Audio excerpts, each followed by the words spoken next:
Donc mon parcours a été classiquement un parcours école de commerce, où j'ai été commerciale dans l'informatique pendant quelques années. Je me suis aperçue que j'avais pas envie de faire ça toute ma vie. Donc il y a eu un changement, en fait, une réorientation professionnelle avec un bilan de compétences.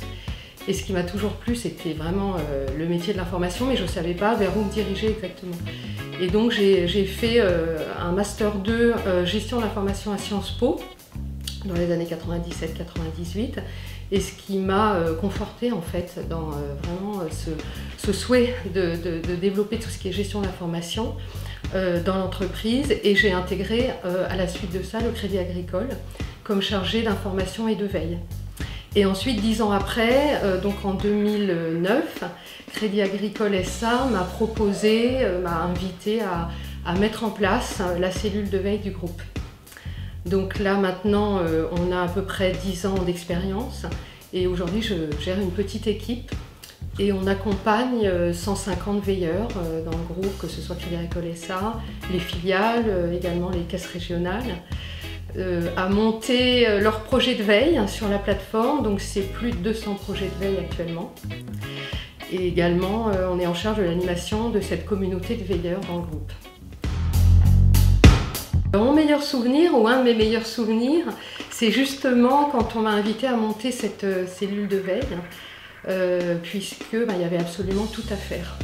C'était comme créer une mini-entreprise dans l'entreprise. Il fallait développer les projets, il fallait développer la clientèle, il fallait communiquer dans le groupe autour de cette plateforme, il fallait mettre en place tous les process, que ce soit dans l'organisation ou dans le fonctionnement. Il fallait former, il fallait recruter les personnes qui sont venues enrichir l'équipe, et puis il fallait animer ce réseau. Donc j'anime depuis quelques années un TD sur cette plateforme de veille. L'idée est de mettre en place, d'accompagner les étudiants à mettre en place leur projet de veille sur la plateforme.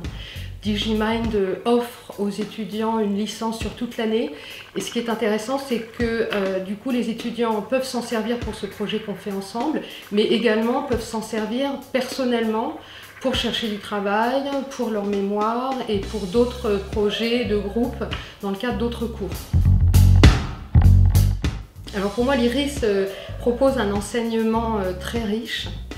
Les professeurs sont qualifiés et l'IRIS est également un centre de recherche dans toutes les thématiques qui concernent les relations internationales, et de ce fait, l'IRIS produit des travaux de qualité pour lesquels les étudiants peuvent s'inscrire de manière très concrète. Parallèlement à ça, ils sont invités à être en stage 3 jours par semaine, donc en alternance. Pour eux, c'est une application de l'acquis dans le milieu professionnel tout au long de l'année. Et ce que j'ai également apprécié depuis que je travaille à l'IRIS, c'est que l'équipe pédagogique prend en compte les desiderata, les retours des étudiants chaque année, ce qui fait que les programmes s'enrichissent et évoluent d'année en année. Si je peux du coup répondre à cette question de quel est le conseil que je pourrais donner aux étudiants, c'est en tout cas pour ce cours d'être organisés dans leur temps de travail, d'apprendre à travailler en équipe, puisqu'en milieu professionnel, les projets de veille se réalisent toujours en équipe.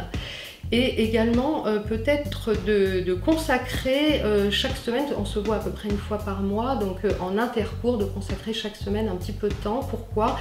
Parce que on va se rendre compte assez rapidement que l'affinage d'une veille se fait vraiment dans le temps et pas à la dernière minute, et que ça demande de la rigueur intellectuelle également.